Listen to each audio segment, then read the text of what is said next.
So earlier today, the Jerusalem Post reported that Donald Trump was to announce normalization between Bahrain and the Israeli occupation. Now, let's be honest here.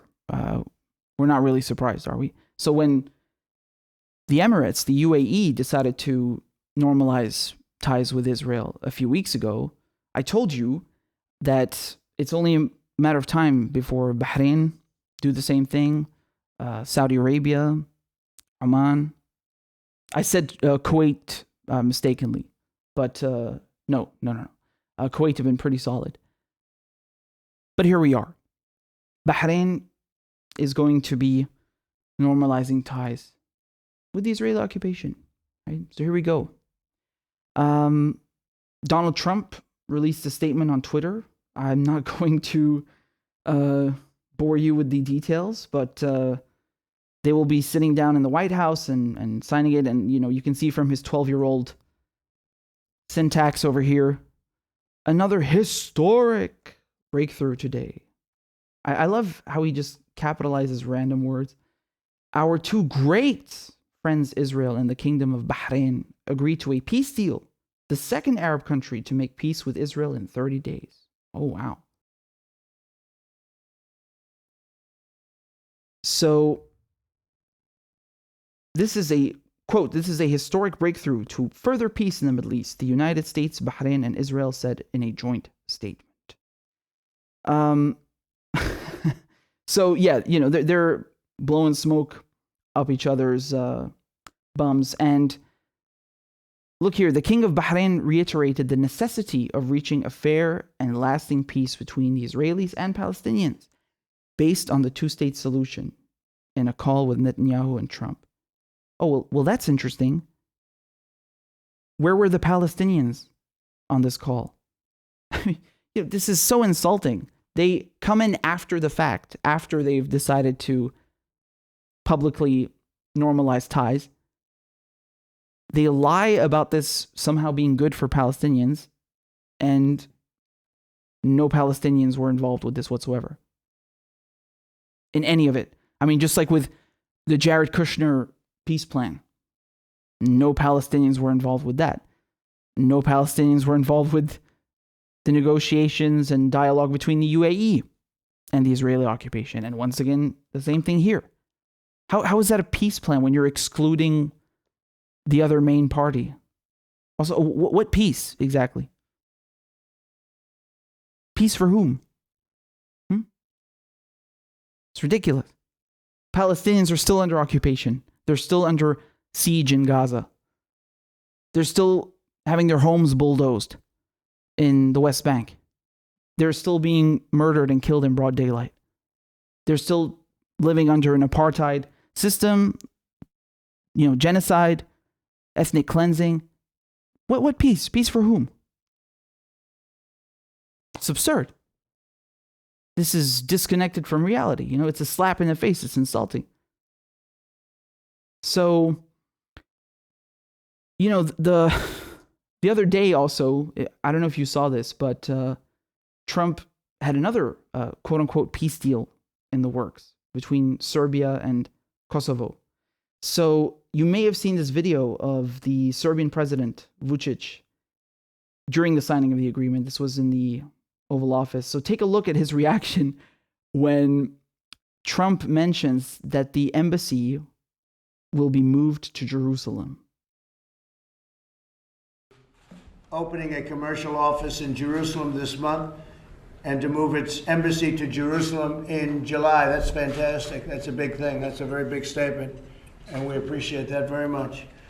It's taken tremendous bravery by the president of Serbia and the president of Kosovo, who are with me today, two highly respected people, to embark on these talks and to come to... Did you see his reaction? He was like, "You said what?" He started flipping through the pages to see if he really just signed that. Embarrassing. I mean, he basically just face-palmed in front of everyone. So you see the recurring theme here when Donald Trump organizes a peace deal, what it really means is peace of mind for Israel, right? What it really means is catering to the interests of the Zionist occupation. So, number one, everybody, you go and move your embassy to Jerusalem to try and legitimize their illegal occupation of Jerusalem since 1967 and this blatant, brazen violation of international law. Disgusting. And, of course, legitimize all the previous atrocities, right? So not only are they excluding Palestinians still don't have a state, they're still being oppressed, they're still being treated like subhuman by the Israeli occupation, but on top of it, they're legitimizing all of the previous land grabs, the previous illegal settlements, the previous land stolen even from Syria, the Golan Heights. They're legitimizing 72 years of ethnic cleansing and genocide, right? I mean, how can you accept to recognize Israel when Palestinians don't have a state? How is that fair? How is that fair? How does that make any sense? Of course it doesn't. So, the Arab League, yes, the Arab League, they got together, right? And here's what happened.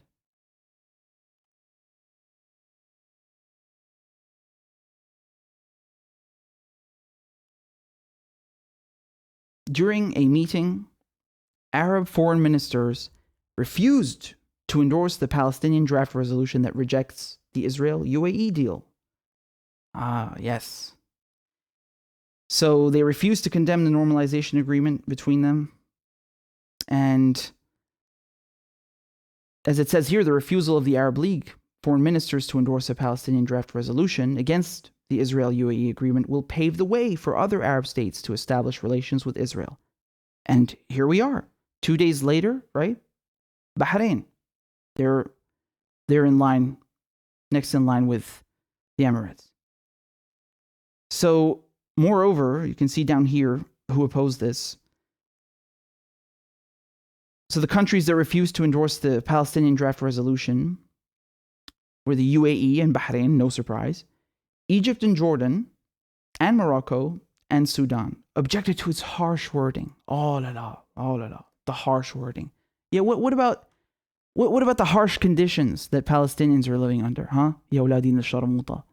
I mean, what is this disgusting betrayal, this stab in the back? They got no shame, man. Really.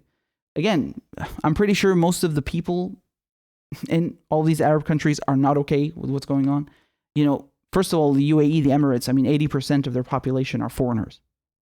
So that's one thing. But, when it comes to Egypt and Jordan, so this goes back to the Oslo Accords and then the 94 deal, they already have diplomatic ties with Israel. When it comes to Morocco, I think they only have, or used to have, a slight economic cooperation. That's about it. And Sudan, Mike Pompeo was in Sudan just 2 weeks ago, and he tried to get them to sign a normalization or a peace deal with the Israelis.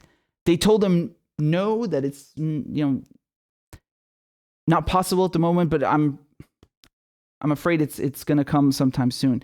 Now, what you need to understand here, what I think is the case, is that Donald Trump is nominated for a Nobel Peace Prize for some reason, and he might have his eyes on that. But moreover, I think it's about re-election, right?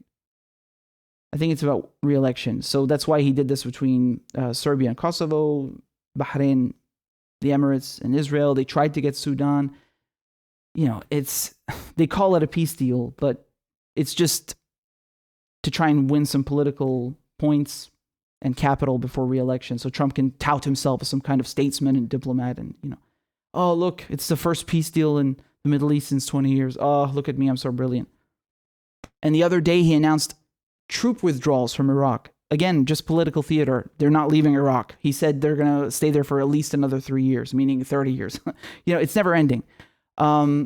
So it's all bullshit, right? And once again, the fact they call this a peace deal is just insulting. I mean, where's the peace for Palestinians? Palestinians were excluded from all of this. And look how the Arab League stabbed them in the back. That's disgusting, man.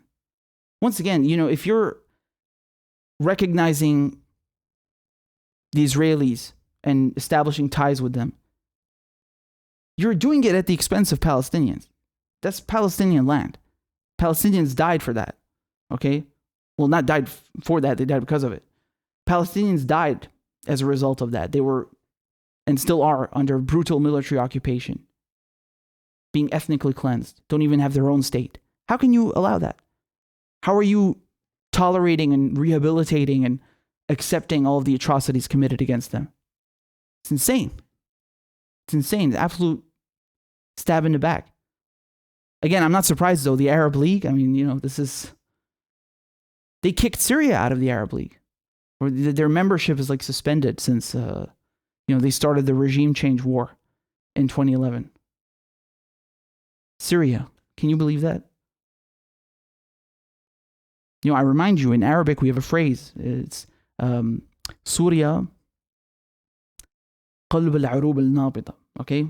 That means Syria is the beating heart of Arabism. And they kicked Syria out of the Arab League. I mean, any credibility that they had has just gone out the window.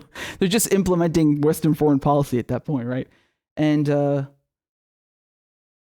one good thing comes to mind about the Arab League. If you go watch Qaddafi's speech from 2008, that was brilliant. Oh man, he foresaw everything. He told them what happened in Iraq might happen to one of you next. He didn't know that he was next, but they also went after Assad, and yeah, it's a great speech. You should go watch it. It's a great speech. So, nonetheless, this is pathetic. This is ridiculous. Where's the solidarity? Where's the pan-Arab love? None of it. It's all gone, man. These Arab kingdoms in the Persian Gulf, I mean, they're nothing but U.S. satellite states. They're nothing but U.S. proxies, right? This is really what it is. They uphold the petrodollar, and in exchange, the U.S. keeps them in power, keeps these monarchies in power, and lets them fund, and export Wahhabism. That's why we speak of an unholy alliance. It's quite an understatement, honestly. So this is just beyond disgusting. I'm, again, not surprised, but still disgusted. Still, motherfuckers. عن جد قليلين شرف ولادين حرام. And you already know, man. This is my only comment. To any state that normalizes ties with Israel. ما بتستاهلوا شيء غير الصرماية. Club. So that's all I have to say about this. And, Donald Trump trying to tout himself and his stupid son-in-laws, these statesmen. They're just colonialist bastards walking around playing with people's lives. That's all it is, man. And I figured they're getting Bahrain through the door so soon after the UAE, and probably Saudi Arabia next, just to get them all over with as soon as possible, right? Have all of the controversy in one short span, and of course before re-election, so Donald Trump can look like some kind of diplomat when all he's done is continue the wars given to him by Obama. Well done. Wow. Just unbelievable. Americans really have an uncanny ability to market a pile of shit as, gold bars. They're really good at the marketing, I will admit, right? Every time they name something peace deal, you can be sure it's the opposite of a peace deal, right? Patriot Act, it's unpatriotic. Heroes Act, CARES Act, it's the opposite of everything they named the bill or the endeavor. Make no mistake. It's diametrically opposed. What a betrayal. What an absolute betrayal.